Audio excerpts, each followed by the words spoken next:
ముంబైలో ఉండే సమీర ఉద్యోగం చేస్తూ కుటుంబాన్ని పోషించేది. ఆమె తన ఆఫీస్ పనులను, ఇంటి బాధ్యతలను ఎంతో ఓర్పుతో మౌనంగా చూసుకునేది. ఆమె భర్త హరీష్ ఒకప్పుడు సమీరాను చాలా ప్రేమగా చూసుకునేవాడు. కానీ ఉద్యోగం పోయాక అతను తాగుడుకు బానిస అయ్యాడు. దాంతో అతని ప్రవర్తన పూర్తిగా మారిపోయింది.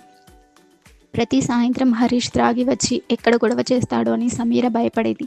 కనీసం అత్తమామలైన తన బాధను అర్థం చేసుకొని ఆదరిస్తారని ఆమె ఆశించేది. కానీ వాళ్ళు ఆమెనే తప్పుబట్టేవారు. లేదంటే ఏమీ తెలియనట్టు మౌనంగా ఉండిపోయేవారు. ఎంత మానసికంగా బాధపడుతున్నా సమీర తన ఉద్యోగంలోనే ధైర్యాన్ని వెతుక్కునేది. ఆఫీస్ ఆమెకు ఒక ప్రశాంతమైన ప్రదేశంలా ఉండేది. అక్కడ మాత్రమే ఆమె స్వేచ్ఛగా ఊపిరి పీల్చుకునేది. అక్కడ ఆమెకు ఒక విలువ ఉండేది. కానీ ఇంట్లో పరిస్థితి వేరుగా ఉండేది. హరీష్ ఇలా మారడానికి సమీరానే కారణమని అత్తమామలు నిందించేవారు. ఆమె భర్తను సరిగ్గా చూసుకోవడం లేదని ఎప్పుడూ అంటూ ఉండేవారు. సమీర ఎప్పుడూ ఒంటరిగా మిగిలిపోయి మానసికంగా అలసిపోయేది. ఒకరోజు ఇంట్లో పెద్ద గొడవ జరిగిన తర్వాత సమీర తన బాధను ఆఫీస్లో ఉండే తన స్నేహితురాలతో పంచుకుంది. ఆ స్నేహితురాలు కూడా గతంలో తనకు ఎదురైన ఇలాంటి సమస్యను ఎలా జయించిందో సమీరాకు చెప్పింది. అది విన్న సమీరాకు ధైర్యం వచ్చింది. ఆమె ఇలాంటి సమస్యలు ఉన్నవారికి సహాయం చేసే గ్రూప్లకు వెళ్ళడం మొదలుపెట్టింది. ఇతరుల సహాయం కోరడం అంటే బలహీనత కాదని, అదే నిజమైన ధైర్యం అని ఆమెకు అర్థమైంది. సమీర అప్పుడే ఆఫీస్ నుండి అలసిపోయి ఇంటికి వచ్చింది. వంటగదిలో చూస్తే సింక్ నిండా తోమాల్సిన గిన్నెలు ఉన్నాయి. నేలంతా మందు ఒలికిపోయి జిడ్డుగా ఉంది. హరీష్ సోఫా మీద స్పృహ లేకుండా పడిపోయి ఉన్నాడు. అతని ముఖం పాలిపోయినట్లుంది. అత్తగారు అర్థం చేసుకుంటారేమో అన్న ఆశతో ఇల్లు శుభ్రం చేయడానికి నాకు కాస్త సహాయం చేస్తారా? నేను చాలా అలసిపోయాను అని వణుకుతున్న గొంతుతో నెమ్మదిగా అడిగింది సమీర. సమీర అత్తగారి చూపు చాలా కఠినంగా ఉంది. నేను నీకు ఎందుకు సహాయం చేయాలి? అతను నీ భర్త. ఇది నీ సమస్య. నీ వల్ల కాకపోతే ఇక్కడి నుండి వెళ్ళిపోవచ్చు అంది నిర్మోహమాటంగా.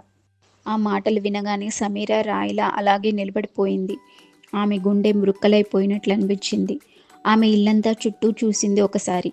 ఒకప్పుడు నవ్వులతో సందడిగా ఉండే ఆ ఇల్లు ఇప్పుడు సమీరాకు ఊపిరి ఆడనివ్వనంత భయంగా మారిపోయింది.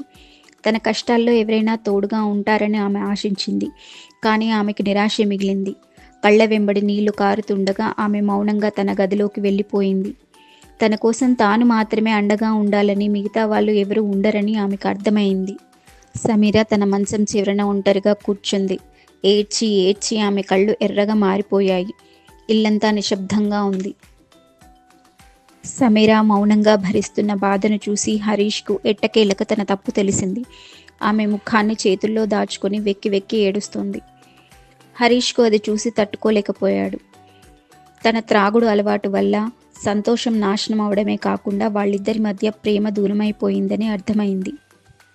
హరీష్ తన తల్లిదండ్రుల దగ్గరకు వెళ్ళి అమ్మ, నాన్న అని గంభీరంగా అన్నాడు. సూటిగా విషయం చెబుతూ, సమీర చాలా రోజులుగా ఈ బాధను ఒంటరిగా భరిస్తుంది. తను కేవలం నా భార్య మాత్రమే కాదు, నా బలం. మీకు కూతురు. మీరు తనకి అండగా ఉండకపోయినా పర్వాలేదు. నేను ఉంటాను. నేను చేసిన తప్పులకు తను ఇక బాధపడకూడదు. హరీష్ మాటలు విని తల్లిదండ్రులు ఆశ్చర్యపోయారు. మొదటిసారి తన తల్లిదండ్రులతో ధైర్యంగా మాట్లాడాడు. పాత పద్ధతుల కంటే భార్యను అర్థం చేసుకోవడమే ముఖ్యమని అతను బలంగా నమ్మాడు. ఇకపై ఎవరి మాటలు వినలేదు. మెల్లిగా హరీష్ కౌన్సిలింగ్ తీసుకుంటూ పోయిన నమ్మకాన్ని తిరిగి సంపాదించుకోవడానికి చాలానే కష్టపడ్డాడు. హరీష్ నిజంగా మారడానికి చేస్తున్న ప్రయత్నాలు చూసి సమీరాకు కూడా ధైర్యం వచ్చింది. వారి భవిష్యత్తు బాగుంటుందని నమ్మకం కలిగింది. ఇద్దరూ కలిసి కష్టాలను ఎదుర్కొన్నారు.